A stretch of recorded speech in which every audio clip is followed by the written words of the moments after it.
Hello everyone, this is part 12 of What If Naruto Was Sealed Because He Was Too Powerful, and I hope you guys enjoy this video and to like, to subscribe, to see more comment down below.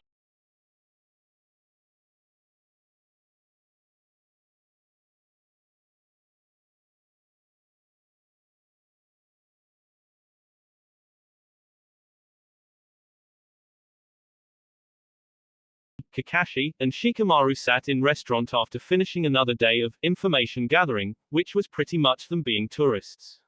Looking around at the lazy Junin and the lazier Chunin, she felt her temper slipping. All right, Kakashi. Seriously, can you tell us when shithead is getting back? At least if he were here this would be mildly entertaining somehow. Kakashi let out a sigh. She had been asking him about this for the last 3 days. Tayuya, for the 10,000th time, he'll come back when he comes back.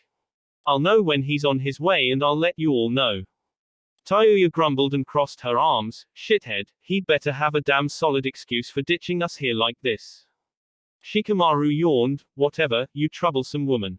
All I know is that this is my kind of mission. No fighting, no running around, just relaxing and doing nothing. Maybe I should try and go on more missions with Naruto and Kakashi-sensei more often. Kakashi smiled at Shikamaru. See Tayuya. Shikamaru has the right idea here. Tayuya let out an undignified groan and dropped her head on the table with a thud. 2 fast-moving blurs shot through the brush, one following the other. They were moving swiftly through the wilderness of Nami no Kuni in a specific general direction. Naruto kept close on Sai's heels as they ran further into the country. Hey Sai Kuhai, I kind of figured that a village named for whirlpools would be by the ocean or something. Sai kept a dull look on his face as he led the blonde Chunin along. It would seem like the most logical place, Naruto-senpai, that's why it isn't anywhere on the coast. Akatsuki was actually one of the villages that were hard to find. Naruto nodded in understanding as he kept up with the route shinobi, so you've got the terrain memorized completely.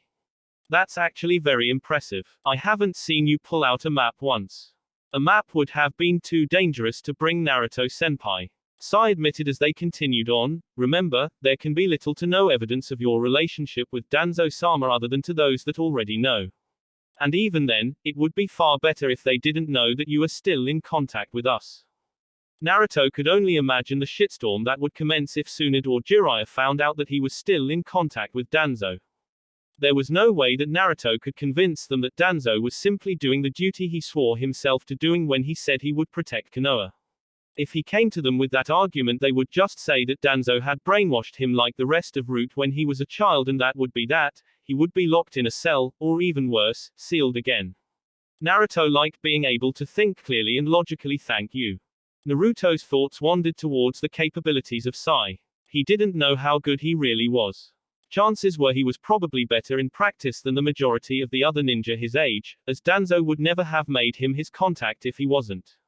He still had no idea what Sai could do. He figured that Sai was able to draw animals and bring them to life, as evident by the attack he launched when Naruto was unaware of his presence, but what else could he do? Now wasn't the time for that. He was searching for something. Sai was helping. He had more important issues to think on. What would be waiting in Akatsuki? Would anything even still be standing? Does Sai really even know where he's going? Keeping his thoughts to himself, he followed his paler route companion. We are close, Naruto-senpai. Naruto frowned. How do you know, Sai Kuhai? They jumped through one last patch of overgrowth before coming to a massive valley. Sai gave Naruto a fake smile. I just do. Naruto sweet-dropped. I can see that. Within the valley there lied Akatsuki. Not far from where Naruto and Sai stood there was a waterfall leading to a massive river that split cleanly through the village. On the other side of the valley there was another waterfall doing the same. In the center of the village there was a whirlpool where the 2 directly conflicting waterways met. Around the whirlpool were 4 massive cylindrical buildings at least 100 feet off of the ground, while what used to be houses and other assorted buildings dotted the landscape around them. Naruto sighed. Well, shall we? Sai nodded and the 2 jumped into the valley to begin their search. As they walked along the remains of the ruined village, Naruto routinely created cage bunshin while Sai drew an ink rat to go with them to investigate places of interest. Sai and Naruto kept moving towards the center of the village to the massive cylindrical buildings in the middle of the village. Naruto whistled as they continued on. This place is huge. When did this village fall? It's just as big as Konoha. Sai kept his eyes peeled as well for anything to pay attention to. It fell during the Second Great Shinobi War. This village had many enemies. The war opened with Sunagakure, Omegakure, and Iwagakure temporarily combining forces to sack the village all at once. This brought Konoha into the war to defend its ally, however it was too late. Your clan had been scattered to the winds and the village was destroyed.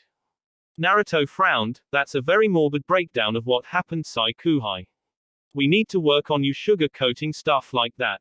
If it wasn't me, and I wasn't used to you root guys talking like that, that might have creeped me out. Sai didn't spare Naruto a glance. Naruto-senpai, those were the facts. Azuchiogakure was destroyed by a combined effort of 2 of the 5 great shinobi nations and 1 minor one, however that village is led by Salamander Hanzo, perhaps the strongest man alive today.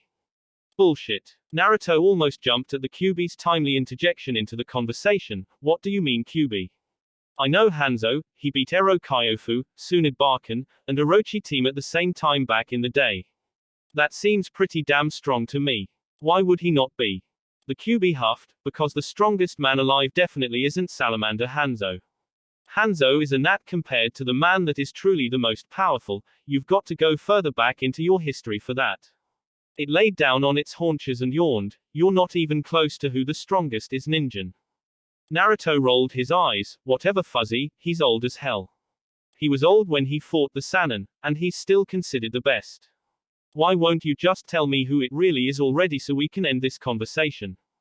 Kyuubi growled lowly from inside Naruto's mind, because I intend to kill the strongest man alive myself.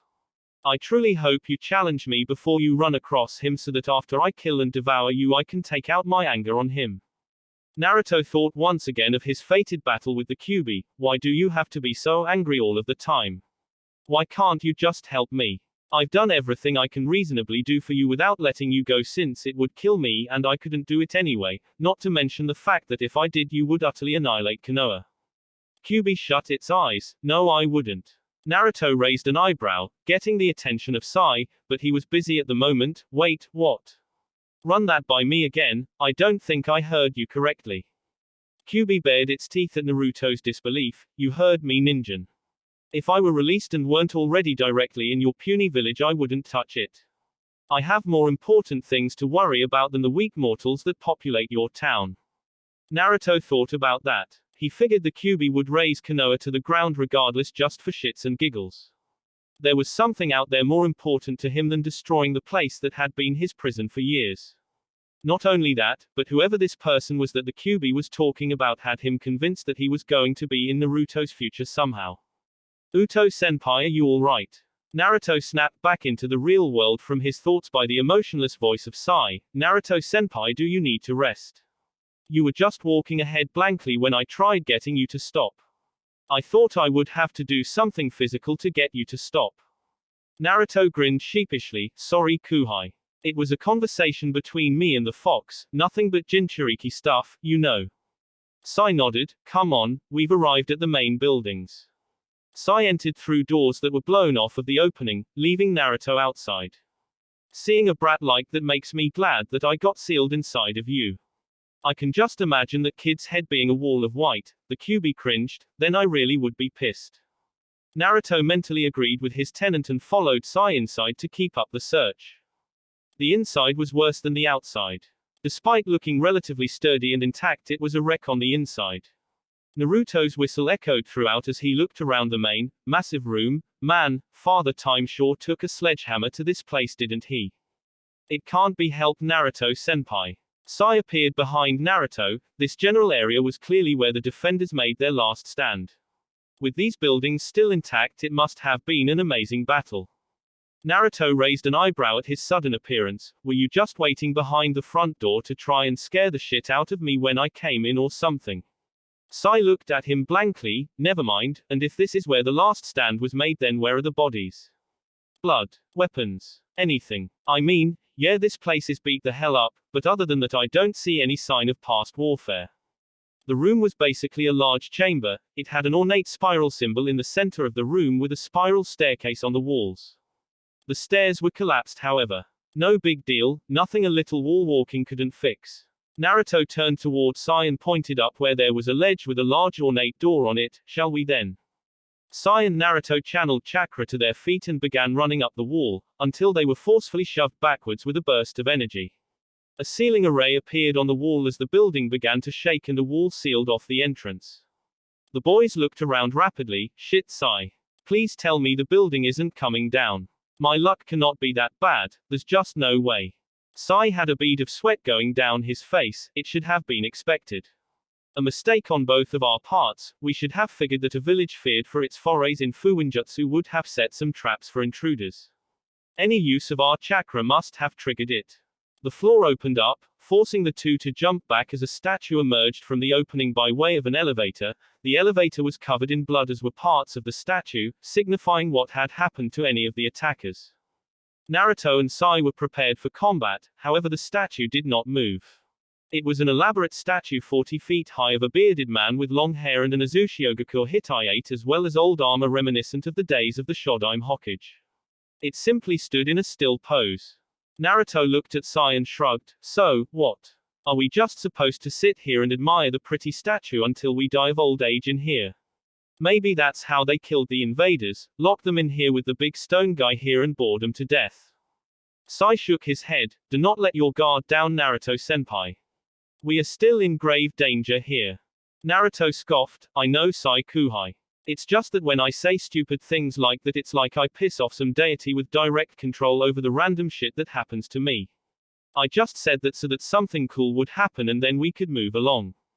Sai sweet dropped. So you're intentionally provoking a negative situation because you're impatient. Naruto glared at him. I do have a previous engagement that I need to attend to. If I'm gone for too long and my team gets back to Konoha without me, I could be declared a missing nin.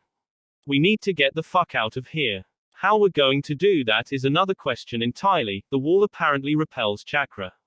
Sai nodded. Using chakra again in here might trigger another trap, perhaps one with fatal ramifications this time. Naruto looked at Sai with a dry expression. Maybe it's me. Sai looked around the room for anything of relevance. What is you, Naruto-senpai? Naruto groaned in disappointment. It is me. Bad stuff always happens to me and the people around me on missions. If I get a C rank, I might as well pack as if it would be bumped up to a rank, because chances are it will be. Naruto looked at his hands and sighed. We have to do it, Sai. There's no way we're getting out of here any other way, especially if this wall repels chakra. Sai frowned and pulled out his drawing scroll. Are you sure? This could be putting us in unnecessary danger. Naruto and Sai both looked at the still statue. What are the odds that I'm just being paranoid? Sai placed his brush in his fingers. There is no such thing as being paranoid to a shinobi, Naruto-senpai. Right. He placed his hands in a ram seal. You ready? Sai looked unsure of Naruto's actions but nodded. Naruto took a deep breath. Okay, let the sparks fly. He channeled his chakra into a hard outward pulse. At first nothing happened, but the sound of stone sliding against stone started ringing out. Sai's eyes widened as the statue began to move slowly from its position. I knew that was going to happen. What exactly was your plan? Naruto shrugged and drew his sword. I don't know, I was winging it. I cannot be held responsible for the things that I do in the heat of battle. Did you have any better ideas? Sai sighed. We weren't even fighting when you came up with that asinine idea. Naruto rolled his eyes. Oh, I'm sorry, you probably had a much better idea, huh? Yeah, your idea probably would have made my idea look stupid, right? Shut up and fight or get squashed, Kuhai. The two were forced to dodge as the statue lowered a massive foot on the previous position. The guardian statue turned its head towards them with an audible sliding noise as the stone slabs comprising its body parts rubbed against themselves. Sai and Naruto looked at each other before Naruto nodded and rushed in with his sword, charging it with wind chakra to cleave the golem's head off. Sai stayed back and began drawing on his scroll. Chuju Giga Super Beast's imitation picture. Lines of ink emerged from Sai's scroll and began stalking the statue down. The statue simply looked at him and destroyed them with a swing of its hand. Naruto sweet dropped at the display. Sai. Ink won't hurt the damn thing. You've got to have another jutsu you can do, right? Sai shrugged and pointed at the statue that had targeted Naruto. It was now gearing up to swing on him. Naruto cursed and dodged as the massive fist hit the ground and shook the building. Naruto jumped at the statue's head with wind chakra circulating around his sword. However, when he made contact with the statue's neck, a seal array appeared on the area that he made contact with and repelled him violently. Naruto bounced across the ground and stood up with his head swimming. Damn it. The statue has the same seal on it that the walls do. It will just absorb any of the jutsu that we launch at it. Please tell me you have something that can break stone. Sai shook his head and Naruto once again cursed, and dodged another fisticuff from the statue. Damn it, Sai. Some backup would be nice at the very least. Sai shrugged again and pointed again as Naruto heard stone sliding once more. Naruto turned. Fuck. The statue actually had a fully functional stone sword on its back that it had just unsheathed. Naruto reached into his pack and pulled out a roll of explosive notes that he chucked over to Sai. The pale ninja snatched him up out of midair and took one that he wrapped in a kunai and threw at the statue. It simply bounced off with the explosion being set off in its face. What is this damn thing made of? Naruto wondered as he dodged the first strike of the behemoth sword and ran at it again. He formed a swirling blue ball of chakra in his hand and launched at it, raising a spiraling sphere. Once again he bounced off of the stone figure as a seal array appeared on its body. Naruto fell next to Sai and picked himself up again. What are we going to do, Sai? We can't escape, we can't use ninjutsu, and if it can take an explosive tag to the face and walk right through it, I'm not strong enough to crack that stone without doing something that will hurt you. That is, if it even works. All that would probably happen is I'll get my demonic chakra absorbed. Sai shut his eyes in thought as the statue lumbered back over to them. Sai's eyes snapped open as he turned to Naruto. Naruto-senpai, how good are you at fuinjutsu? Naruto's eyes flickered back and forth from the statue to Sai. I don't know. Only Ero Sennin is able to properly gauge my skill and I haven't seen him in a while. Why? Sai started drawing again on his scroll. What if you were able to get a good look at that array? Could you think of something to break it? Naruto tapped his chin in thought. I don't know, it's worth a shot though. What do you have in mind? Said didn't answer and finished his drawing. Chuju Giga Super Beast's imitation picture. A mass of bats came out of his scroll and began flying around the statue's head, not making contact however. The statue stopped and tried swatting at the bats, far too slowly to actually take them out. Naruto took advantage of the distraction and made a dozen cage bunshin, sending them all on a one-way trip to the towering stone figure. The second the first cage bunshin made contact with the statue, it dispelled as the seal array formed. Naruto whipped out a scroll and a brush as the array vanished. The array appears for 4 seconds at a time. Run into him at 4-second intervals. The clones all nodded and did as was commanded while the statue was stuck being distracted by sizing bats. As the array appeared on the golem's body, Naruto quickly copied it down just as his last Kage Bunshin dispelled. Sai, can you give me some time to work this out? I need to figure out what went into this thing's seal. Sai nodded and made a hand sign. All of the bats that were flying around the statue melted into ink all over its face, blinding it. The golem started swinging its sword wildly as it searched for the 2 root-trained ninja. Naruto kept out of the golem's range as did Sai. Eventually, Naruto's eyes lit up as he quickly wrote on a sealed tag. Naruto placed his stuff away and looked at the statue with a determined expression. Naruto channeled chakra to his feet to activate the seal in the room and alert the statue to his location. As it turned, Naruto placed his fists together. Fuyuten, Fujin Seiken, Wind Release, Divine Fist of the Wind God. Naruto shot off the ranged wind jutsu and hit the golem flush. Just as the seal array appeared once again, Naruto rushed in at full speed and slapped a tag right on the array right before placing another on himself. Fuinjutsu, Jinkaku no Yuze, Sealing Technique, Dominance of Personality. Fuan. Naruto and the statue were covered in a dull yellow glow that barely covered both of their bodies. Naruto smirked as his glow began to shine brighter while the statue's own faded out of existence. He moved his arm and surely the arm of the statue moved in exactly the same manner. Naruto let out a victorious whoop of joy. Sai-kuhai, get over here, quick. I don't know how long this will last for. Sai did as he was requested and stood by Naruto's side. Naruto began to walk towards the statue as it began walking towards him. Sai felt apprehensive about approaching the murderous stone effigy, but since Naruto was doing it he followed. Naruto made a bending a scooping motion, directing the statue to pick them up, going up. Naruto cocked his hand back, as did the statue before he launched it forward, sending him and Sai flying up towards the top of the tower to the area where the ornate door was located. Naruto and Sai ended up smacking the door hard and breaking the decrepit metal door down. Naruto and Sai picked themselves up as Naruto made a one-handed ram seal, Kai. Once again he glowed yellow before it faded. Sai dusted himself off. What was that, Naruto-senpai? Naruto cracked his back. It's a new seal of mine. I read that real Fuinjutsu masters come up with their own stuff, so I made my own. I was going to test it in front of Shikamaru to piss him off, but here was just as good a time as any to use it right. It forces the wills of the recipients into a struggle. The winner ends up with temporary control over the other's body. Sai nodded. Are you sure you should have released it? Naruto waved off his concern. What the fuck is it going to do all the way down there?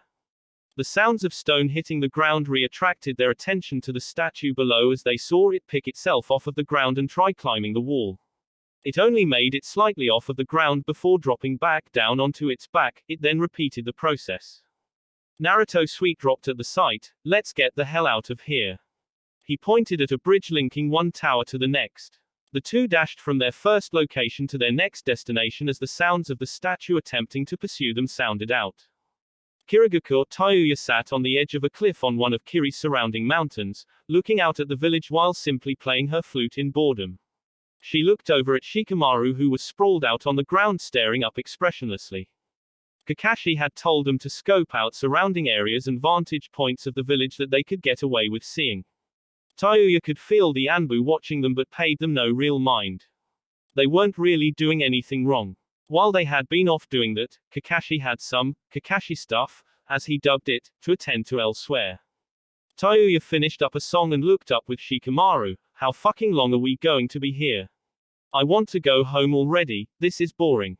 Shikamaru remained silent, staring at the clouds, apparently ignoring Tayuya. The redhead got a tick mark on her head. Are you listening to me, you lazy bastard? I'm trying to speak to you here. Shikamaru sighed. I know that. But I don't have the answer to your question or anything that I could say to make you feel better. It would be too troublesome to try and rack my brain to come up with something. Tayuya placed her cheeks in her hands. Shithead would have tried. Shikamaru groaned in apathy. It's always, shithead this, or, shithead that. You haven't stopped asking or talking about Naruto since he left us outside of Kiri. Even when Kakashi said he wouldn't tell you anymore. If you're that worried about the guy, then chain him up when he gets back, or even better, marry the guy. He laughed to himself. Yeah, then you would have a legally binding reason to be so troublesome about him. Shikamaru then had a heel firmly planted in his stomach. Tayuya looked down at Shikamaru with her foot on his belly. Do not say that about me and shithead. We could never work out, he's a shithead. Shikamaru spoke in a pained tone. Calling him names just shows me that you care. You might as well be calling him Naruto-kun. Who am I kidding? You probably will be calling him Naruto-kun. A grunt escaped his throat as Tayuya began stomping on him. Shut up. There's absolutely nothing between me and shithead. Shikamaru coughed with each stomp. Your mouth says no but your heel says yes. Tayuya eventually tired of stomping on him and sat back down. Hey, you're friends with him, right? Why is he so damn good and you're so not? You're the same age, aren't you? Shikamaru readjusted himself on the ground. I don't know. 8 months ago we were forced to fight him all at once, everyone from our graduating class. We didn't know he was that good, he beat us all. Tayuya scoffed and chuckled. Well, I could have told you that was going to happen. You were all what, Genin? That guy was a right destroyer of men, even years before this. He made me think that all Konoha had were superheroes coming out of the woodwork if a kid was as strong as he was. It just didn't seem natural. Shikamaru's attention was now firmly on Tayuya. What? Naruto was never much in the academy. It was scary, seeing where all of his power came out just suddenly like that. No one can tell where it came from. Tayuya rubbed her cheek. Well, he's been like that for a while. When I first fought the bastard, he couldn't have been any older than an academy student. That was what scared me about Konoha.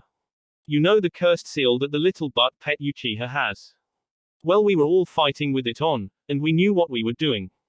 We were still going to lose until our fifth man showed up and took the advantage. Shikamaru was confused. How many years ago was this?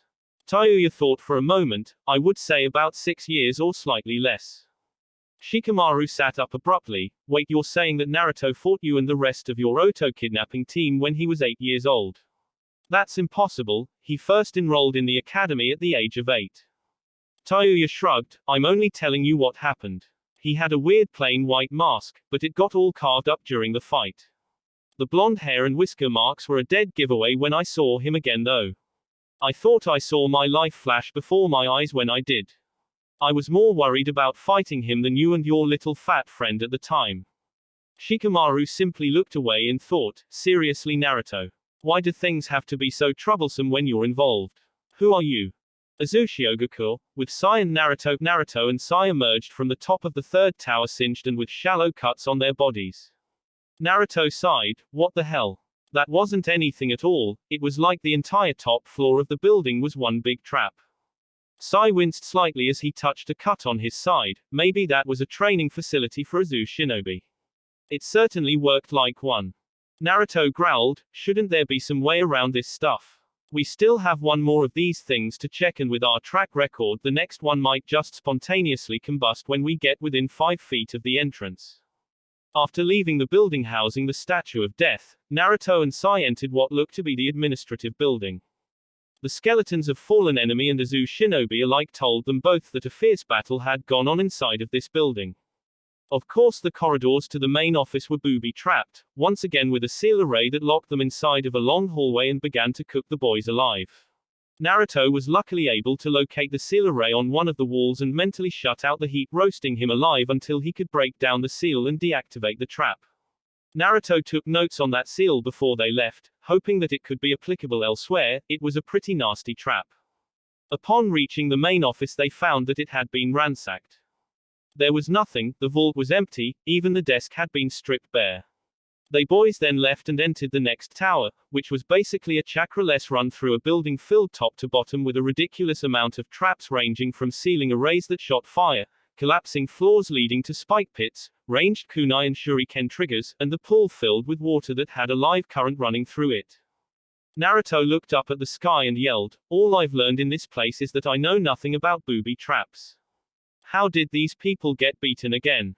Sai took a moment to bandage his wound. Should we rest before entering the final tower, Naruto-senpai?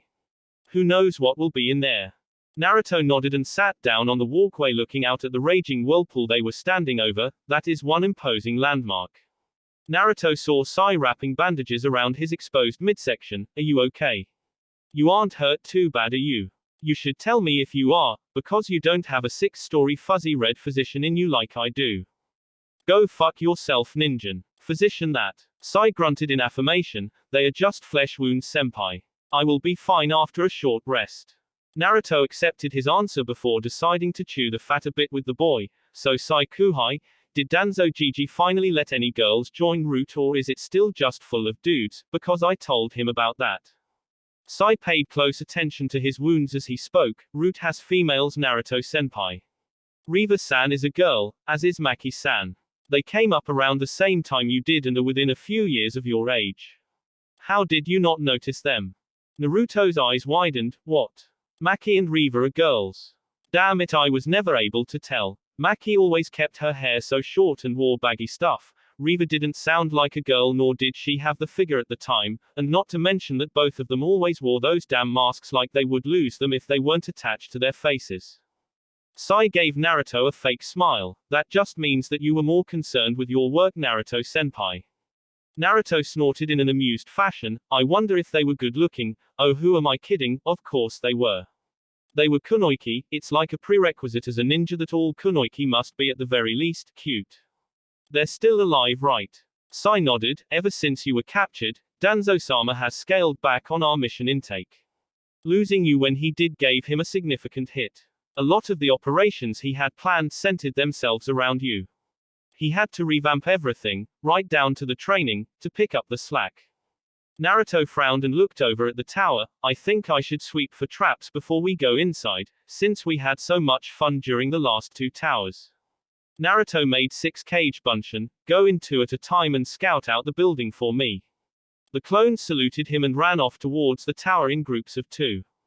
Naruto turned back to Sai. Are you ready to go? It's almost nightfall, are we planning on staying outdoors or in one of these stupid towers? Before Sai could answer, a massive explosion rocked the tower. There were cage bunchen eradicated in the blast and some scent flying off of the walkway. Naruto looked at the tower in shock. I was just joking when I said it would just spontaneously combust. Well then, Kyuubi Jinchuriki, you weren't caught in the first blast. It looks like you get to see a little more of my art, Naruto and Sai looked up at the setting sun to see a man flying above them on a massive bird. He had blonde hair up in a half ponytail, one bang covering one eye. His eyes were somewhat slitted and blue in color, and he had a scratched out Wagakur Hitai-8 on his head. The most noticeable thing about him, however, was the black cloak with red clouds on it. He had only seen that on 2 people before, and they. Oh. Naruto kept his eyes on the flying man. Sai, what are the chances that we can get out of here? Sai pulled out his scroll. Not very good as long as he's in the air. Do you know this person, Naruto-senpai? Naruto shook his head. No. But he's wearing the same stuff that Itachi Uchiha was wearing when he attacked me. Last time they came to capture me. I'm assuming that it's much the same this time, since he hasn't tried taking out the bridge and dropping us into the whirlpool yet. Sai figured his line of reasoning, so he's after the Kyuubi. Got it in one kuhai. Naruto drew the blade from his back. What are we going to do?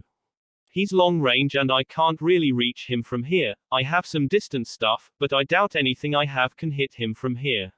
Naruto looked around. We need room and the tops of the towers looks like a good bet, but we can't wall walk them to get up there, or use chakra when in contact with them.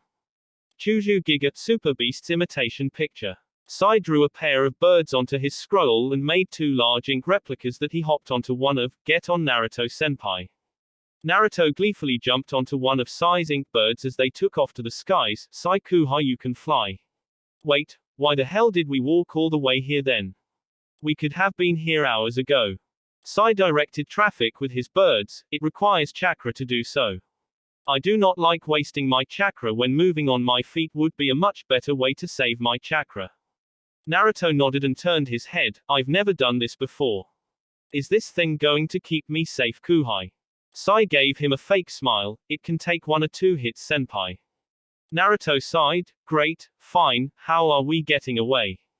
Just as he said that, a voice rang out. So you're going to run, I hope your art is as effective as mine. I know it isn't nearly as much of an explosion, The man sent out multiple small clay birds at the boys. Sai was able to maneuver out of the way and cut them down from afar. Naruto, however, had no experience moving a bird and as such ended up surrounded by the little clay creations. The man smirked and made a single hand seal, Katsu. Naruto's eyes widened as Sai flew near him. Naruto took the chance and jumped from his own bird over to Sai's just as an explosion from the clay birds destroyed his ink bird. Naruto looked back at the man as he and Sai did the best to attempt to lose him. Who the hell are you? Does it really matter? I'm still going to catch you whether we're on a first-name basis or not, The man grinned amusedly. Naruto pulled out a bunch of explosive notes and began preparing his kunai with them. Well, I try to make a habit of learning the names of the people that want to suck out my biju and leave me a soulless husk on the side of the road. The man's grin widened. I am Deidara, the master of art of a single moment. Your friend's art cannot compare to my own, however with the assistance of my own art, his can be something to behold, because true art is an explosion. Deidara made more clay birds to send at the boys. Sai maneuvered the ink bird to avoid the clay bird. What can we do, senpai? I'm not as good at fighting in midair, and fighting like this will wear on me eventually. Naruto frowned while racking his brain. We're not long-range fighters. If he was out to kill us, he might have been able to right now instead of just trying to shoot us down. Once again, it's that S-rank superiority complex, so let's take advantage of that. Naruto picked up one of his prepared kunai, before lobbing it at Deidara, who simply dodged it. The kunai exploded in the distance. I knew he was going to do that. Naruto had his sword in hand. Sai, get me close. Close range is our best bet right now, and he's chasing us, so that will make it easy. Sai looked apprehensive. Are you sure, senpai? Naruto nodded and Sai drew his tanto in response. Very well, in we go. Sai ordered the bird around, sending it directly at Deidara. He had been reaching into his pouch of clay when he saw the boys turn their ride around and head straight towards him with their blades gleaming in the light of the moon. Deidara's eye widened. Damn brats, Naruto and Sai closed in. Both boys slashed at Deidara as they passed, but his bird was more maneuverable than theirs with only one person on it. Nice try, noticing and acknowledging that I'm a long-range fighter, But if you can't hit me then it's useless. Naruto thought frantically, at this rate they were never going to win, they weren't even going to escape. Any good ideas to get us out of this would be lovely right now, Sai Kuhai. Sai squinted and looked behind him at the man they just missed. Can you fly for a moment, senpai? Naruto nodded determinedly. As long as I don't have to fly it towards him I can. Sai nodded and handed the front over to Naruto before taking out his scroll. Sai created a bunch of bats using his jutsu and had them carry Naruto's prepared explosive kunai over to Deidara in an effort to attack. Deidara matched the explosives with some of his own, negating Sai's attack. Sai retook the front of the bird while Naruto returned to his position of man on point. He pulled out a handful of shuriken. Come on. Give me something here. Raiten, Kaminari shuriken, lightning release, lightning shuriken. Naruto threw his handful of shuriken over Deidara's head. Before Deidara could mock him for his shoddy aim, he was forced to dodge as he found himself caught in a mini lightning storm as electricity dropped from the thrown shuriken, trying to take him out. Deidara's experience flying with his clay sculptures kept him out of harm's way as he outlasted the jutsu. Nice try, Naruto saw Sai beginning to sweat. Keeping up the flying of the bird coupled with the day's events were getting to him. Naruto saw Deidara catching up and cursed, Sai, turn this thing around. We're not going out like this. Sai was now panting in exhaustion but did as requested. Naruto reached into his pack and carefully pulled out an abnormal black tag before tapping into Kyuubi's chakra to trigger it. The kanji for explode glowed red upon being pumped with the demonic power source. Sai channeled his chakra into the bird to give it enough of a boost to get near Deidara. Deidara threw clay insects at him, but Naruto knocked off the trajectory with a handful of shuriken, sparing him another explosion. The bird almost dropped from the sky as Sai's consciousness wavered momentarily. Naruto almost dropped the tag. Sai, can you keep this thing up for a little bit longer? Just a little more time is all I need. Keep us close, Kuhai. Sai looked haggard and exhausted. I will do my best, Naruto-senpai. Naruto nodded and held the tag behind him as it began to sizzle down. Sai got the two birds near one another again. Naruto jumped from their bird to make an attempt at Deidara. The explosive specialist threw more clay spiders at Naruto, who ran through hand signs, Fuyuten, Senpu Kakusui, wind release, whirlwind pyramid. A fierce wind burst around Naruto's body, knocking the clay spiders away as he landed on Deidara's bird. Deidara turned and lashed out with a backhand strike that Naruto ducked. Naruto shot a kick at his head after getting under the punch, but was blocked and thrown off of the bird. Deidara cursed as he watched Naruto's body freefall down towards the whirlpool. Fuck. I was supposed to catch him, not kill him. Sasori no Dana is going to bitch me out when I get back, Naruto fell towards the ground but was rescued by Sai's bird. Naruto sat up on the back of the bird and patted the pale ninja on the shoulder. Good save, I thought I was gone there for a second, Sai Kuhai. No response, Sai Kuhai. Sai's eyes were glazed over, signifying unconsciousness. Fuck. The bird they had been riding on dissolved into ink due to the creator being indisposed, dropping them both from the sky.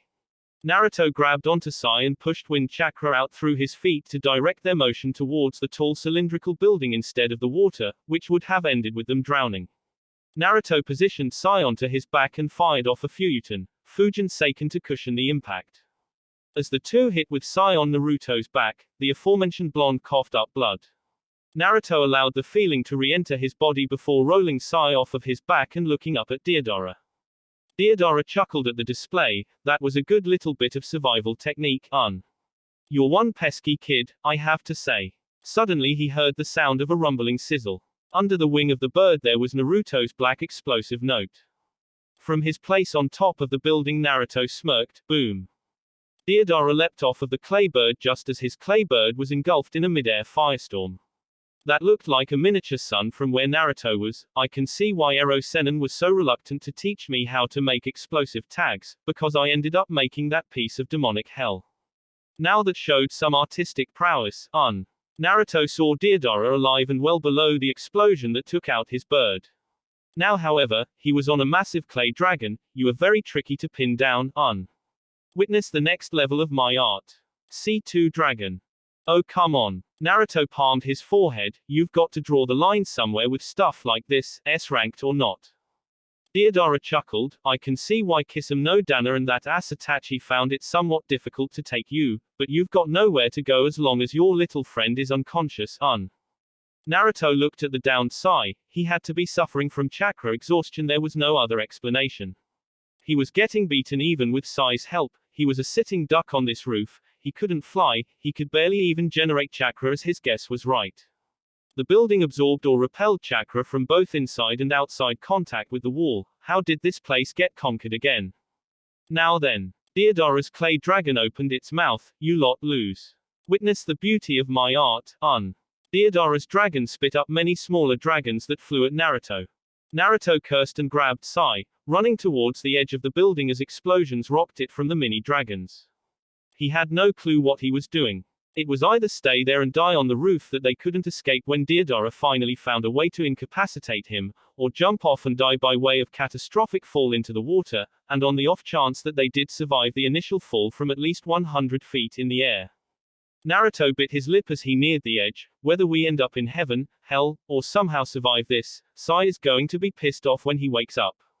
Jumping off the rooftop with the root agent in his grasp, both fell into the raging waters of the joining rivers, being quickly swept up by the whirlpool. Deidara watched the happening with a massive sweet drop on his head. Sasori no Dana is really going to kill me, Waking up after getting your ass kicked is never a very fun thing to do. Waking up after getting your ass kicked while stuck down under a pool of water. Well. Cough cough cough. Naruto emerged from an underground lake, dragging Sai to the rocky shore before collapsing on his back, clearing his lungs of the copious amounts of liquid he had ingested. Cough cough. You alright, Sai Kuhai? Naruto frowned and took Sai's pulse. He was still alive and well, but it was now abundantly clear that the pale ninja was indeed suffering from chakra exhaustion. Naruto checked to see if he was still properly breathing and the results gave his eye something of a twitch. How can I be the one that actually woke up and dragged us out of the water and yet he's the one that didn't get a drop of excess water in his lungs? Naruto sighed and let Sai be for the time being. He took the time to look around the cave they were stuck in. From the roof, the water from the whirlpool was coming through, obviously how they had gotten in, but where was all of the water going? Naruto formed a cage bunchen and had it jump into the water to look for a path to move towards while he rested and took stock of the situation at hand. As the clone submerged itself under the lake, Naruto leaned against a rock near Sai. Well, their mission was an utter failure, he had to say. All of the things that they looked through brought them nothing but misery, pain, anger, if Sai could even get angry, Naruto wasn't sure, and a lot of wasted time. Before they could even check the last tower to see if there was anything of use in there, the thing was blown to hell by Deidara, an explosive specialist. After a short fight, Naruto had attempted to flee from the rooftop they had managed to be trapped on by jumping into the raging waters below, right into a whirlpool. Needless to say, the fight didn't go so well for the two Konoha ninja. Deidara's ability to keep the battle at a range that Naruto and Sai couldn't contend at was the real issue of the battle. Deidara and his clay bombs were far too versatile for them to attempt fighting him at a distance, and with their inability to close the distance it was only a matter of time. They had been fighting all day long, whether it be the traps they were forced to survive, or the soulless golem that tried to kill them in the first tower. By the time they fought Deidara they had been fighting all day long. Naruto started checking his equipment, but when he reached for the ninjato on his back he got an unpleasant surprise. Fuck. My sword is broken again. Naruto's sheath and blade had been busted, possibly when he fell onto the rooftop from so high in the air during the fight with Deidara. A few explosions caught him as well when he attempted to flee towards the edge, so there could have been another way they broke as well. Who knew where he had deposited the broken pieces? There was no way for him to repair it this time. This was just not his day. He and his partner had been run ragged the entire time and were attacked by a fresh opponent with superior tactics and the means to execute his game plan. Naruto's body didn't really register the fatigue, the things he did for his own personal training saw to that. However, Sai didn't have his level of stamina, nor his ability to instantly heal the wounds he suffered getting through the traps, and injuries accumulate. Naruto sighed as he looked at Sai's unconscious form. Damn it Kuhai, I told you to tell me if you were hurt or overexerted. Naruto checked himself over, he didn't have anything hurt on him, he was absolutely fine other than his pride. And that had taken a vicious beating, as he didn't land a single shot on Deidara the entire time. Even his new supercharged explosive tag wasn't enough to finish him off. Why didn't you use my chakra? That would have made the results of the battle an afterthought. The QB decided to chime in. Naruto couldn't say he was ungrateful for the distraction, there wasn't much he could do at the moment, and reflecting on what happened with a second opinion until Sai woke up was as good a time waster as he was going to get. Naruto checked his gear, Sai was right there and we were flying on one of his flimsy ink birds. Even if Sai was able to stand up to a decent amount of exposure to the chakra, his bird couldn't. We would have dropped from the sky like a stone and died. I just have to face it, Deidara had our number up there.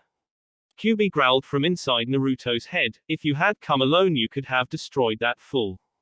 Naruto shrugged, mostly to himself, maybe, but there's no such thing as a fair fight. Coming without Sai might have been easier, but he has his mission and I didn't see anything wrong with the help. Danzo Gigi wouldn't have sent him if he was weak. He just had a bad draw as an opponent. Deidara seems troublesome. QB agreed, Danzo was not one to undertrain his people. While he had a penchant for treating his ninja-like pawns often, it couldn't be argued that he didn't make absolutely sure that they were ready for the missions that he planned to send them on. If he sent Sai, then he thought that Sai was close to if not the absolute best that he had. Like Naruto said, Deidara simply caught them at the worst possible time on the worst possible terrain. If you come across that man again I want you to eradicate him, no questions asked. Understood. Naruto scoffed, you don't control me. But you're right, if I see him again I'm going to drag him to the ground and rip his arms off, and not particularly in that order either. Where did he get all of those explosives from, and how did he have time to shape them? That's what I really want to know. Get some rest. You cannot do anything while your partner is unconscious and weak. The bomber human must think you two died being thrown into the whirlpool, so there is no one pursuing you at the moment.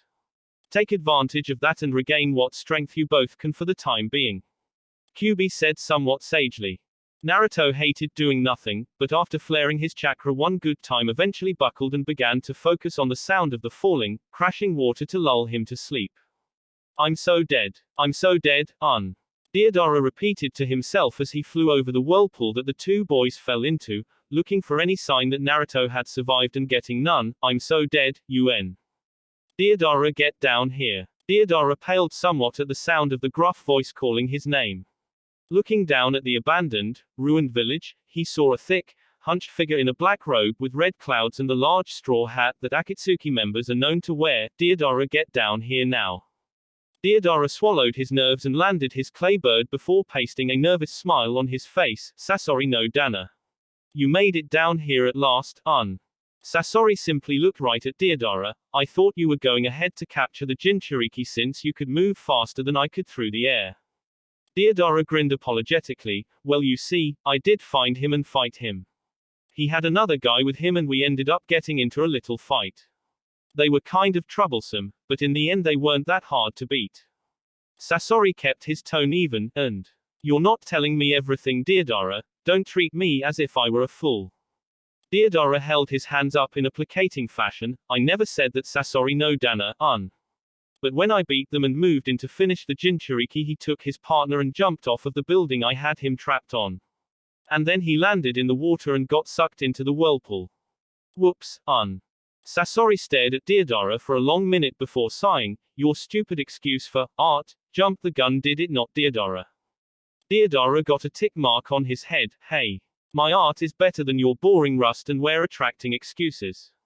Besides, how was I supposed to know he was audacious enough to jump off of a building into a whirlpool? People don't do that, Sasori scoffed and walked away. Apparently this person did. Deidara simply watched Sasori walk away. Sasori no Dana, shouldn't you be angrier about this? The Jinchuriki is dead. Leader Sama is going to tear us limb from limb for this. Sasori never broke his stride. He's dead, is he? Did you see his body? Deidara shook his head even though Sasori couldn't see it. Then he's not dead. Tell me he's dead when we find his body, and then I'll show you how angry I can be. Deidara followed behind Sasori slowly. Sure thing, How is he not dead? Sasori spoke once more in his straightforward, gruff voice. It's just as I remember it. Deidara gave him an odd look, but chalked it up to Sasori just being weird like that. Undisclosed amount of time later. Underground cavern in Kirigakure. Thud thud thud. Naruto cracked an eye as the loud pounding noises filled the cavern. Ugh, what the hell is up now? Don't tell me they're attacking the river bottom now. Naruto got up and walked over to Sai while the loud thud still rang out. Naruto kicked Sai in the hip sharply. Sai Kuhai, wake up. You've been lazy enough for my tastes. Sai slowly opened his eyes. Naruto senpai, where are we? What happened? Naruto looked around in order to figure out what was making that hellacious racket. Long story short, you blacked out on me when the tide was about to turn in our fight with that Akatsuki bomber, and I had to jump into the whirlpool in an effort to escape being blown up on top of one of the towers. I sure didn't see this one coming. Naruto gritted his teeth in annoyance. What the hell is that noise?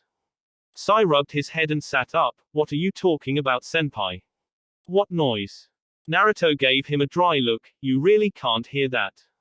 Thud thud thud. Naruto gestured around his grandly as the sound rang out. That noise. What is it? Naruto shook his head and put that in the back of his mind for the time being. My Kage Bunshin found out that there's a waterway path leading out, but it's under the water. Can you hold your breath for a while so we can get out of here? Sai nodded and pulled himself to his feet. I should be fine. How long have we been down here, by the way? Naruto rubbed his head. I'm not sure. I can't tell how long I've been asleep since we got down here. How's your chakra exhaustion? Sai generated some chakra before dropping it with a breath. I should be okay with a soldier pill. It will get me out of here at the very least. Sai reached into his pack and fished out a pill before popping it. That should hold me until we're safe enough to rest for real. Thud thud thud. Naruto started gnashing his teeth as reasonably sized chunks of rocks started falling from the ceiling into the water nearby. This is perfect, the place is caving in. Come on, Sai, we need to get out of here before we get stuck in here. We lucked out up there, but our window of escape is closing. Thud. A boulder twice the size of the teenage ninja dropped into the water, literally. Naruto dove into the water, followed closely behind by Sai. Once inside of the water, it actually became more treacherous for the two, as swimming made it harder for them to dodge wayward debris falling in with them. Naruto brought Sai to an underwater tunnel that took them further under Kirigakure. Where exactly, he wasn't sure, but it was better than sitting in a cave waiting for no one to save them. Eventually they wound up in another underground aquifer, but upon their heads breaching the water they were forced to jump out to dodge a giant stone foot crashing into them. Naruto and Sai stood on the surface of the water to see the same statue from previously, pulling its leg out of the water and turning its gaze on them. Naruto palmed his forehead. How did that thing even get down here? Sai pulled out his drawing scroll. Worry about that later, senpai, we need to fight. Naruto nodded and reached for his sealing paper only to pull out a soggy, messy wad of wet paper. Naruto sweet dropped at the sight of his most versatile ninja tool falling to the ground in pieces. That is so not good. He looked over at Sai. How do you still have ink in that scroll? You were underwater too. Sai spared Naruto a glance. My scroll keeps my ink and brush inside as well, and when it's shut it is airtight, nothing gets in. Naruto sighed. Damn, that's useful. I need to invest in something like that apparently. He was cut off by being forced to dodge another attack from the statue. Landing ashore, the two boys ran past the sentinel, dodging swings of its massive hands that ended up pounding into the wall hard, causing rocks to drop dangerously from the ceiling and narrowly missed them both. That's the thing causing the damned cave-in. Sai looked back as they both began running down a corridor. It must be the protector of Kirigakure inner sanctum, not just that one tower. You must have accidentally stumbled upon a secret area of the village when you fled from our attacker, Naruto-senpai. Hard thudding footsteps sounded out behind them at a louder and louder pace. The boys turned around to find the statue gaining on them. Naruto's eyes widened at the speed that it was walking at. Why is it so much faster down here? Sai looked and turned around before pulling out his ink. It must be the momentum that it can gain down here on this long straightaway as opposed to the room we had it in the first time. Sumi Nagashi, ink flush. Sai poured some of his ink onto the ground and made a few hand seals.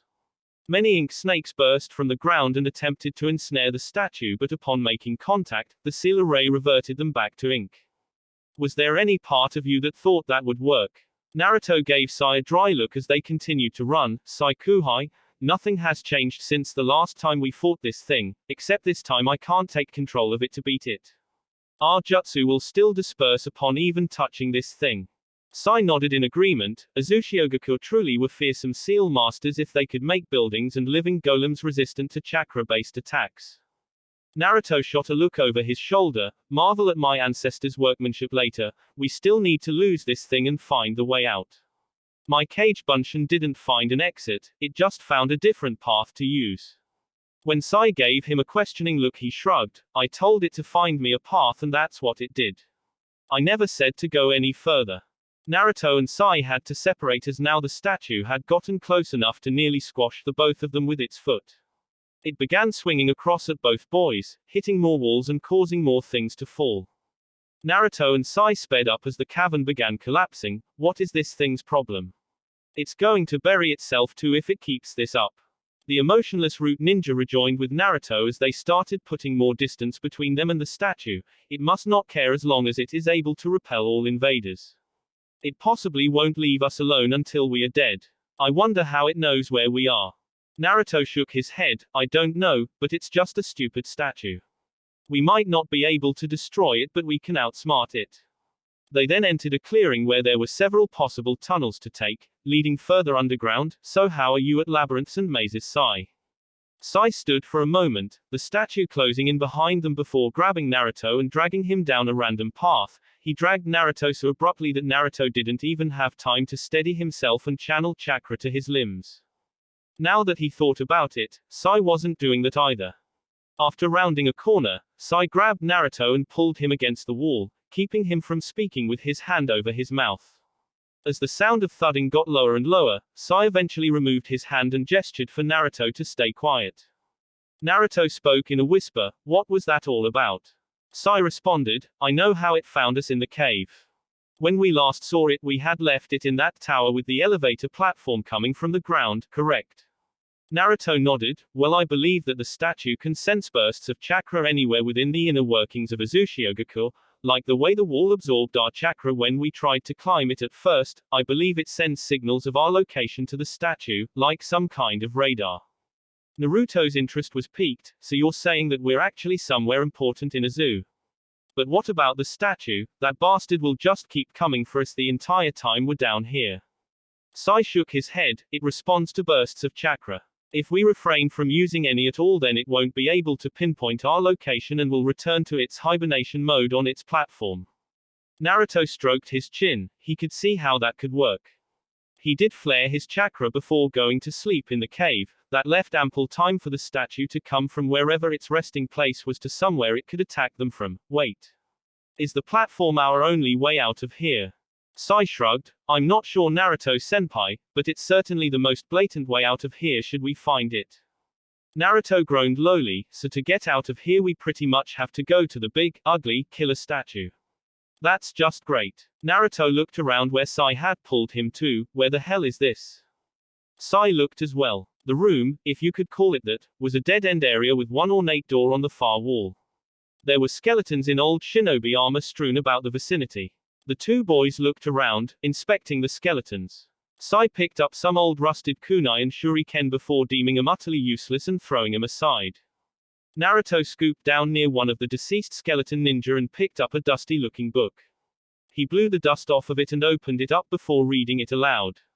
Autumn War. 3 days after the primary defenses shattered. The enemy alliance has fought their way into our border and are now moving towards the main citadel. In an effort to retreat and take stock of our resources and chances of launching a counterattack in the near future, we secretly fled to the hidden whirlpool catacombs beneath the village. There are approximately 32 of us remaining as the rest elected to remain above, leading the enemy fools into the towers to their deaths. The sounds of the fools screaming from the first tower ring out through our chambers as I write. They just seem to keep sending their men inside, knowing that the sentinel awaits them. The moment the commotion up above stops, we will strike. 6 days since the primary defenses shattered. The battle above still rages. The village leader will not acquiesce to our requests to rejoin the battle above. The sounds of our brethren still combating the foe ring out as clear as day in our ears as we sit and wait down below. The men are growing stir-crazy and bitter at our inaction. However, we must go with the will of our leader. He knows what is needed for Azuchiogakure to survive. Konoha will come. They will not let us fall, not after so many years, not after all that our alliance has gone through. We sit and wait for our moment, 1Q. That is all we need to unleash hell upon the invading bastards. 2 weeks since the primary defense is shattered. The battle grows quieter above. We still hear the sounds of combat, but they are more sparse now, not the cacophony of noise that one would associate with the assistance of our allies as we initially estimated we would receive. However, it has been weeks since the assault on our home and no aid from Konohagakure has been received. Suna, Kumo, and Iwa are cowards. They preyed on our civilians, forcing us to divert a good amount of our genin and chunin to evacuation stations. Many of our warriors were lost to this purpose that I will not say was worthless. Our civilians are as much a part of our beloved home as our shinobi forces. However, many of our troops were picked off keeping the people safe. To prey on our nation who has never intentionally slighted them in the least, this is treachery at its highest form. Our village leader has had enough and is casting away the contingency plan. He is heading up with volunteers for one final battle with the invaders. I will be among the ones that head up to link up with any survivors for one last-ditch effort at casting the Allied force out. This will be our finest hour. They will tell legends of our valor. Blood smeared the pages of the final passage as there was no time span listed. Akasuna no Sasori. We believed that the invading force was an alliance of the 3 villages I have been cursing throughout these passages, but it was just him.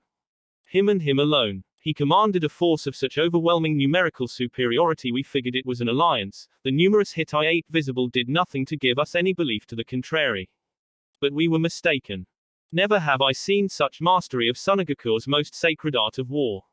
He was able to keep the remainder of our shinobi busy and combat our leader directly with his puppet force, but the ones he used on us at first were nothing compared to what we saw when he started feeling the pressure of our attack. He released one puppet, just one. This puppet was horrifyingly effective. I have never and will never see anything like it ever again. The Sandaime Kazekage had gone missing shortly before his attack. His whereabouts and well-being were unknown to all, but we now know just what happened to the Wind Shadow. He is now Sasori's most destructive tool of violence. The Iron Sand bloodline is fearsome, and Sasori somehow retained his ability to utilize it even in his death. One jutsu was enough to take us all out of action. The village leader gave the few of us left after Sasori's jutsu instructions to come down here and place all of Azuchiogakure's valuables in the most secure place in the village. That was the last thing we were all able to do. A terrible paralysis had stricken us once the vault door closed. We cannot move, we cannot utilize our chakra, even breathing is becoming increasingly difficult. It is taking me the last of my strength to write down the events that have led to our demise. So long as the village's greatest treasure resides behind the impenetrable vault of Azuchiogakure's premier clan, we will never be lost. Naruto shut the journal and shook his head sadly. Akasuna no Sasori. Sunagakure's greatest puppet user ever, Naruto-senpai. He was unmatched in the art. He went rogue almost 20 years ago, however. Sai said to the blonde shinobi, he must have been brought in as a closer when Azu's defenses inflicted heavy enough losses on the ninja. Naruto nodded at Sai's logic, so, he turned towards the ornate door where many skeletons were positioned, impenetrable vault. You want to see if we can get into it? We did come here to see if we could get something after all. Sai looked apprehensive. With all of the luck that we've been getting out of everything else around here, I don't think tampering with the safe would be wise, Naruto-senpai. Naruto walked over to the vault and gave it a look over. Sai Kuhai, do you know anything about safe cracking? I was more of the direct assault type myself. Sai reluctantly made his way over and gave the vault a look himself before shaking his head. There's no conceivable way for me to break into the vault. We need the key or else this door stays shut, senpai. Naruto looked at the door intensely before his eyes widened. Whoa. This is an elaborate blood seal array. Like, really elaborate. It's very, very precise about who it lets in, and I believe that anyone not of proper lineage will get a nasty little surprise for their troubles. Sai walked around, pacing in thought before he stopped and looked at Naruto. What was that last passage in the journal, senpai? Naruto pulled it straight from memory. So long as the village's greatest treasure resides behind the impenetrable vault of Azuchiogakure's premier clan, we will never be lost. Naruto's eyes widened. You don't think Sai nodded. They were the most famous clan of the village. Go ahead and try it. Naruto scowled at Sai, says the guy that won't get fried if he attempts to use it. Fine. Naruto pulled out a kunai and cut his palm, coating all of his fingers in blood before looking at his hand, then at Sai, and sighing, when I die, you stay the hell away from my funeral. Sai gave Naruto his smile. If you die from this, then I'll just leave you here with the rest of your family's village of origin. That's what you would want, right? Naruto's eye twitched. You're an asshole, Kuhai. Naruto turned back to the door and placed his bloody hand against it. Wincing in anticipation for a violent rebuttal from the door, he got a pleasant surprise as he heard the tumblers open from within, finally opening and revealing the contents within to the boys. Looking within, he saw that the vault wasn't very large. It was big enough for both Naruto and Sai to stand in, and that was about it. There was no treasure of financial value, no stockpiled money, nothing of the sort. There was a shelf with a dozen scrolls on it. Sai reached for one and attempted to open it. Naruto watched him struggle before sighing and dragging a bloody finger across it, opening it. Sai grunted in thanks and began reading, ending up squinting at what was on it. There's nothing on it at all, senpai. Naruto narrowed his eyes at the scroll and swiped his bloody finger on the parchment as symbols appeared on the paper. Naruto handed it back to Sai. There you go. Now read. Sai looked at it again. I can't read this, senpai. Naruto sighed and took it from him. What are you, dyslexic? It says clearly, scroll 1 of Uzushiyogakure's listed existing seal array combinations. Get your head in the game, Mr. Chakra Exhaustion. Sai gave him a confused look. I didn't see that at all. It looked like a bunch of random squiggles. Naruto looked back at the scroll. He could read it as clear as day when Sai could not. Naruto smirked. Wow, that's really good fuinjutsu. You can't even read this unless you're an Uzumaki. Sucks for you and everyone else still in route, Sai Kuhai. Sai nodded. Quite, I assume. So I guess your Uzumaki blood is why it was nigh impossible for Danzo-sama to place his personal fuinjutsu on you and have it stay effective. Naruto shrugged. I guess. Let's load this stuff up so we can get out of here already. Naruto and Sai packed all of the scrolls into Naruto's pockets for the time being, seeing as how any chakra used to seal them in a storage scroll would have tipped off the ever-vigilant and uber-tough guard statue that had apparently been killing things for over 20 years. After reading that, Naruto and Sai really didn't want to see exactly how good they were, not against that thing. Naruto noticed something behind the shelves as they finished loading his pockets with scrolls. What in the? Naruto pulled the wooden shelves down to find another door behind them, a sheathed sword held in a groove on the door. It was a ninjato like Naruto's utterly eradicated sword. The sheath was black with silver and gold spiral designs all over it. The handle looked smooth and well made, but very plain. Sai tried to pull it out, getting Naruto to push him back. You'd think that you would have learned with the vault door and scrolls. Naruto latched onto the blade and tugged on it, getting no give whatsoever. Naruto sweet-dropped as he could have sworn. If Sai showed emotion, he would have been giving Naruto the equivalent of an I told you so look. One moment. I've almost got it. Sai watched Naruto tug away at the sword for the better part of a minute. Yes, you've got it all right, Naruto-senpai. One more tug and I think you might peel some of the sheaths covering off on your hands. Naruto grunted in effort as he continued pulling, now planting his feet on the sides for leverage as he used his entire body to pull. Fuck you, Sai Kuhai. You sure don't show emotion, but you've got that sarcasm shit down pat, don't you? Why don't you be useful and shut the hell up so I can concentrate? This is man's work. Sai shook his head and sat down outside the vault as Naruto kept pulling at the sword inside. Damn it, I'm not leaving without this thing. It looks sweet and I need a replacement. Naruto kept yanking at the sword with all of his might. Don't you know who I am? I'm Naruto fucking Maki. You're a stupid goddamn sword. Apparently upon utterance of the word, Uzumaki, complete with the colorful swear and loud proclamation, something in the groove holding the sword clicked and released the blade to Naruto in a burst of cold smoke, sending him flying backwards. Sai looked at the inside of the vault as the smoke cleared and his eyes widened in uncharacteristic surprise. Naruto stood up with a triumphant grin on his face. How do you like that, you piece of archaic crap? I rule you. Naruto looked up at Sai. All right, Sai, we've got everything I think, so let's get out of here before our luck turns again. Sai didn't move. Naruto-senpai, I think you should come here and see this too. Naruto walked over inside the vault with Sai and found that the wall he had taken the ninjato from had collapsed. Naruto swung his arms about to clear the strangely cold smoke from view. When it cleared out, Naruto's jaw dropped at what they had found. Encased in what seemed to look like ice was a white-haired girl. Azuchiogakure, above ground, Sasori no Dana, why are we still here, Deidara asked as he sat by a fire, looking bored. The Jinchuriki is gone, and we aren't even looking for him. Shouldn't we have reported back into Leader Sama right now?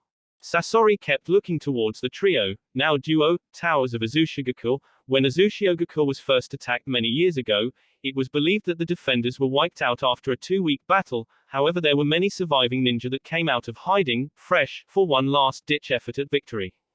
Nothing is as it seems in this place. A few of the last defenders were never accounted for. He turned to Deidara, as long as I haven't seen any bodies, they aren't dead. They will be back topside soon enough, and that is when we will finish them. Deidara looked at Sasori and nodded. Sasori no Dana, why do you know so much about this, Sasori remained silent, forcing Deidara to sigh and pout about him being such a bastard so much of the time. Kirigakure, with Kakashi sighed as he once again retired to the room he was sharing with Shikamaru for the night. Where the hell are you, Naruto? It's been a week since you left. I can't keep Shikamaru and Tayuya off of my back about this forever. You need to make it back before we have to leave, or I don't know what I'm going to have to do. He looked over at Shikamaru, who was sleeping on a bed nearby. Should I send Pakken or another one of my ninken? Would they even be able to find him? He's in a completely different country. I knew this was a bad idea. Thudding footsteps sounded off down the hall, stirring Shikamaru from his slumber. Kakashi cursed to himself and stood by the door. Here we go again. Knock knock knock. Kakashi opened the door with perhaps the most artificial eye smile he had ever given anyone for any reason ever. Why hello Tayuya. What can I do for you tonight? Tayuya stood in the doorway with an irritated scowl on her face and her hands on her hips. Where the hell is the blonde asshole? Kakashi gave her a look. What have I been telling you since day one? Where Naruto went was his business. If he wants you to know, he'll tell you when he gets back. Tayuya got a tick mark on her head. Well then, in that case, could you tell me exactly how long it's going to take him to drag his whiskery, borderline homicidal, scar-faced ass back here? Because he's been gone long enough to file a missing persons report 3 times over. Kakashi leaned against the doorframe. Are you saying that you don't trust him? After all that he's done for you, and you don't trust him enough to handle his own affairs elsewhere? Trust me when I say, this is as personal as any undertaking Naruto is going to attempt. Tayuya looked down. It's not that I don't trust him, he's the entire reason I'm not in a tiny cell or even dead right now. Honestly, I trust him a hell of a lot more now than I probably will ever trust you. She looked up at Kakashi. No offense. Kakashi gave her a true eye smile. None taken. Tayuya ran her hand through her hair. And I know he's strong. If he could beat Kimimaro, then that's saying something, but I'm saying that he can't trust us. Why can't he trust us? You were his Junin sensei when he was a genin, weren't you? That lazy bum over there was his classmate in your ninja academy, wasn't he? And me, we're friends. I'm his friend, aren't I? I live next door to him and I see him pretty much every day. Oh hell, emotional female distress. I should have known even a girl like her still qualifies as a girl. Let's see, I need a way out here. Kakashi thought to himself as he feigned interest as he subtly looked around the room. Damn you Shikamaru, you have an easy out. I know your ass isn't asleep. That lazy bone stigma saved you today. Those times he saw me when I was in solitary confinement. I mean, why would he just go and do something like that, spend time with me when he didn't have to, and then just up and leave like this without a single word? He trusted me enough to give me my weapon back inside of his own home, and not now. Is it something I did, Kakashi? Kakashi sighed to himself and resigned himself to his fate. No Tayuya, I don't think it was anything that you did. He's just a secretive kid these days. But why now, and why to me? She asked. It's not like I would have even tagged along, I just want to know what he's doing. Sai, with Naruto and Sai both spent the longest time staring at the girl. Naruto wiped some fog from the clear barrier, keeping the girl suspended. Her eyes were closed as she had a very serene look on her face, her heart-shaped face. She had long white hair that went down her back with sharp claw hammer bangs in front of her face. From her body type, Naruto and Sai figured that she was somewhere within their age range. How were they able to do this, you ask? Well, she was naked, that's how. After a long time of the two boys just staring, Sai pointed at her. So are you going to get her out of there, Naruto-senpai? Naruto kept his eyes on the girl because, well, come on. How often in life are you going to get a 100% valid reason to look at a girl you don't know naked and not feel somewhat like a deviant in the process? How the fuck do you figure I'm going to go about pulling off that miracle, Sai? I don't know any kaiten ninjutsu and this shit doesn't even look like ice anyway. Sai gave him a dry look. You opened and activated everything else we've come across so far. I don't see how you couldn't come up with a way to get this girl free as well. Naruto shrugged. Maybe, but do you think she'll be able to walk when we get her out?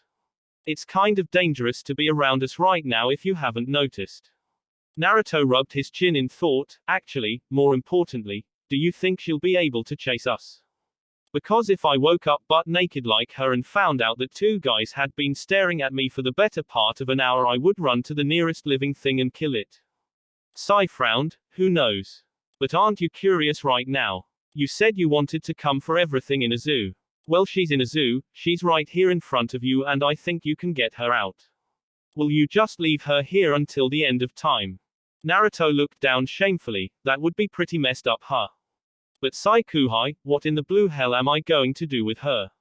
I mean, she doesn't even look like she's related to me. Her face is too different. Her eye structure isn't as big as mine, her nose is more, I don't know, regal I guess. Seriously, who the hell is this girl? There's only one way to find out, senpai. Sai said as he gestured to the frozen girl. Naruto rolled his eyes and cut his hand once more before sticking it to the stuff encasing the girl. It rapidly started to melt onto the ground. Naruto looked at his hand in surprise. Man, I've got some good blood. Did you see that? Like it was molten lava or something. The girl almost collapsed onto the ground before Naruto and Sai caught her. The two stared at each other in confusion as neither had the slightest clue as to what to do in this situation. Slowly her eyes fluttered open to reveal amber eyes.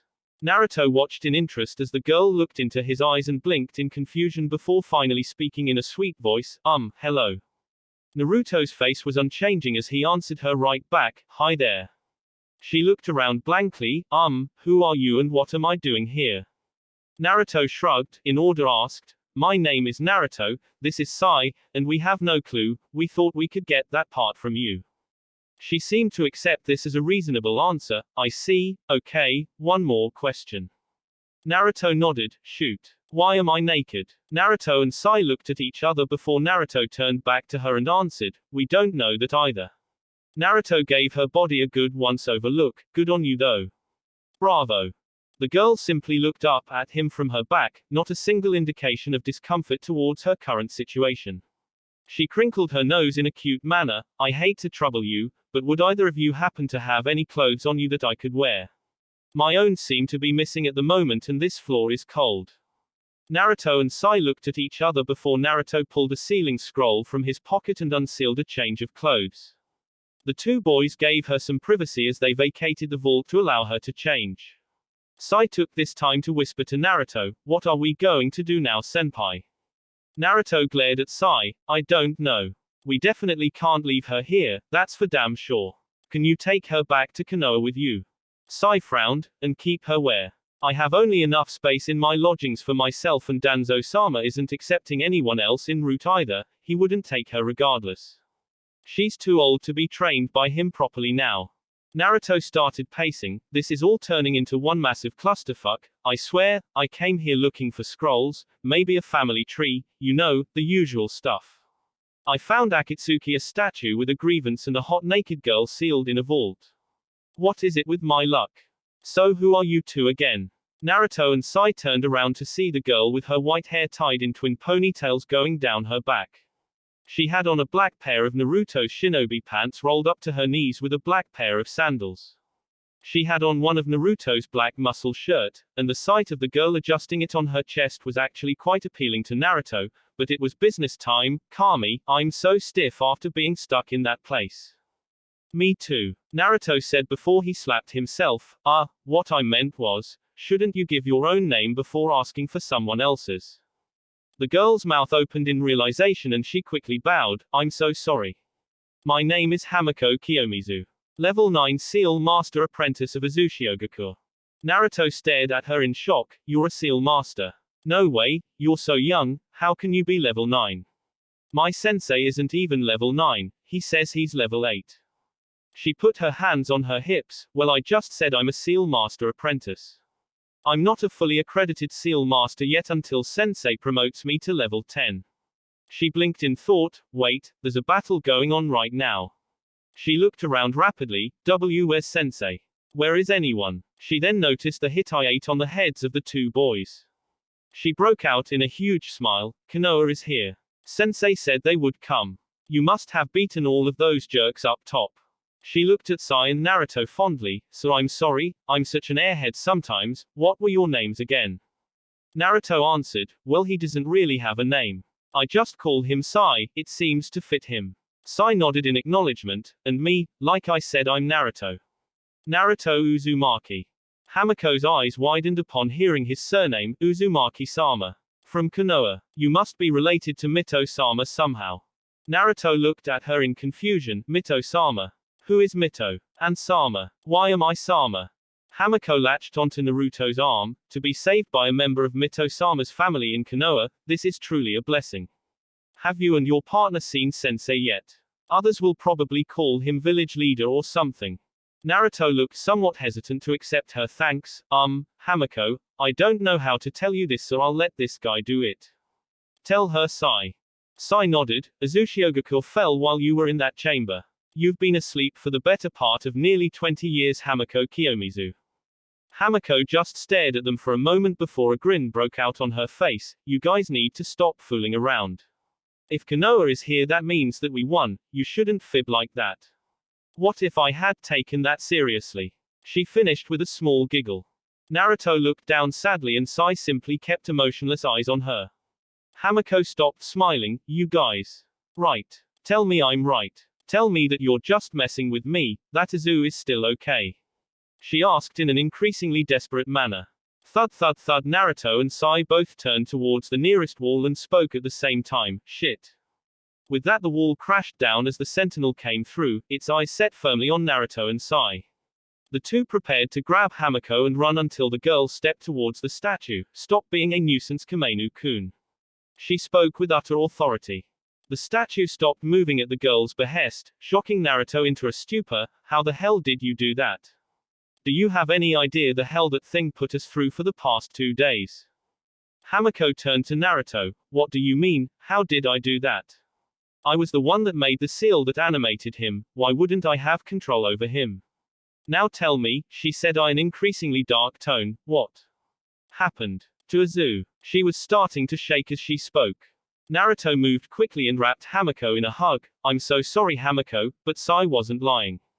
This is real. Uzushiogakure was sacked a long time ago. You're the only person we found here alive, and that's because you were in that odd hibernation chamber. Hamiko stood silently, leaning on Naruto's shoulder until she finally broke down and began to cry on him. Naruto simply held her and let her get it all out. He moved him over towards an unruined wall and let her weep for her lost land on him. It was the very least he could do for her for now. That will be it for this video. If you want more, comment down below, like, subscribe. And see you guys later.